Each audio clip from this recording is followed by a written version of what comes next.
Today on Fish Memoirs, we're going to talk about India. India is a poor country where living conditions are far from those of any developed economy. Its GDP per capita is similar to that of neighboring countries like Pakistan or Bangladesh. With a GDP per capita of $2,388, India ranks 142nd in the world. To give you an idea of what that means, Mexico's GDP per capita is about 4.5 times higher, Argentina's is 7 times higher, Spain's more than 12 times, the United States almost 32 times, and Norway's around 44 times. Out of India's population of more than 1.4 billion people, only about 60 million earn more than $10,000 a year. So yes, India is without a doubt an extremely poor country. But in recent years, India has begun to grow at an extraordinary pace, becoming the fastest growing major economy in the world. In 2023, India's economy expanded by 6.7%, ahead of China's 5.2% and far above the 2.5% growth of the US economy. And this is only the beginning. India has a precise and ambitious plan to become the largest economy in the world, surpassing China and even the United States, and to transform itself into a developed and consolidated economy where its population can finally enjoy high living standards. Because of this, India also represents a huge investment opportunity. So today we're going to answer a few big questions. What is India's plan to become a developed economy? Can such a poor country really become a global superpower? And how can someone invest in India's growth story? Let's dive in. Right now, India is the 5th largest economy in the world, behind the United States, China, Germany, and Japan, and its influence is spreading across the globe. Indian foreign investment is growing fast. Its oil purchases move global markets, and its navy has started taking its first steps in projecting power to key strategic locations. We saw this recently during the Red Sea crisis when Houthi rebels disrupted global trade. India responded by deploying no fewer than 12 warships. On top of that, many major international companies have started moving parts of their production from China to India as they increasingly distrust the Chinese government and face rising labor costs in China. Companies like Apple, Samsung, Microsoft, and Nike already have production plants in India. The same goes for big aerospace players like Boeing and Lockheed Martin. While they don't yet have factories in India, they've started working with Indian suppliers that manufacture components for their aircraft and systems. However, manufacturing is not India's main strength. India is not going to become the world's largest economy by producing cheap goods the way China once did. In fact, cheap labor is becoming less and less important, as automation, powered by artificial intelligence and robotics, is steadily reducing the need for humans on production lines. So, how does India plan to develop? The land of spices and pashminas has a carefully crafted plan. The first step is to create a truly unified market. With more than 1.4 billion people, India is like a world of its own. Its population is 4 times larger than that of the United States and 3 times larger than that of the European Union. But there's a problem. Until now, India has not functioned as a single market. Even though we tend to think of India as one unified entity with one people and one culture, the reality couldn't be further from the truth. For example, although English and Hindi are widely spoken, many states have their own official languages and strong cultural identities. On top of that, each state has its own set of regulations and commercial laws. There are even internal tariffs when moving goods from one region to another. This, combined with the high costs companies face to comply with different regional regulations, makes doing business in India quite complicated. Add to that the country's notoriously heavy bureaucracy, which makes opening a company or obtaining permits painfully slow. And of course, to bypass these tedious processes, many business owners resort to paying bribes, which has made corruption a widespread issue. The Indian government is now working to change this reality and turn the country into a genuine single market, where Indian companies can scale and compete head-to-head with global firms.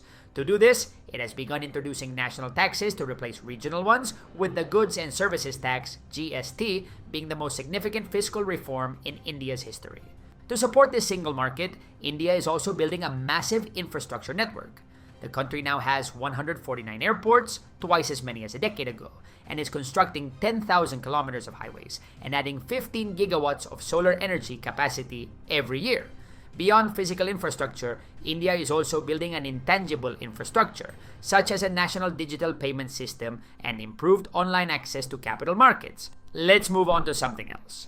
Remember when I mentioned that even though India is attracting a lot of companies to manufacture products in the country, its real growth strategy doesn't lie there? That's right. India isn't specializing in producing cheap goods, but in offering affordable services. In fact, around 10% of the country's GDP already comes from service exports.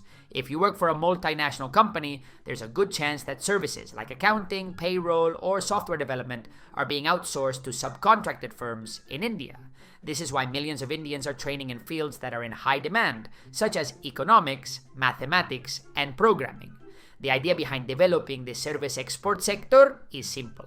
The spending power of workers employed in these industries will stimulate demand and create new jobs in other areas of the economy, from construction to tourism. Another major advantage India has over more developed countries is its population pyramid. Unlike China, India's population is still growing, with a fertility rate of 2.03 births per woman. This means that India's population is very young, with a median age of 28.3 years, well below China's 38.4, Spain's 43.9, or Japan's 48.6. The result is that India won't face short or medium-term pension crises like many of its economic competitors, and it will have plenty of working-age people to power its economic rise. As we mentioned earlier, the sheer size of India's population also creates a massive domestic market. This huge consumer base can attract significant foreign direct investment as international companies look to tap into India's growing market, especially the expansion of its middle class. A large population also allows for easy scalability of businesses and projects, enabling Indian companies to benefit from economies of scale and become more competitive on the global stage. Another key factor is the large number of Indians living in developed countries such as the United States and the United Kingdom. The Indian diaspora is made up of around 32 million people living abroad, and it represents a crucial source of economic support for the country. Indians overseas send home massive amounts of remittances. In fact, India has been the largest recipient of remittances in the world, receiving around $87 billion in 2021. These remittances help millions of families in India, improving their standard of living, funding education and healthcare, and boosting consumption in the local economy. But the impact of the Indian diaspora goes far beyond money.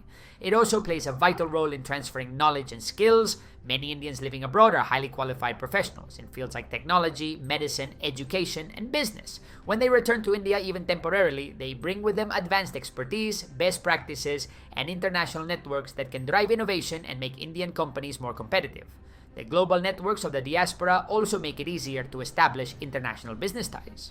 Indians abroad often act as cultural and commercial bridges, helping Indian companies access new markets, understand local dynamics, and build strong commercial relationships.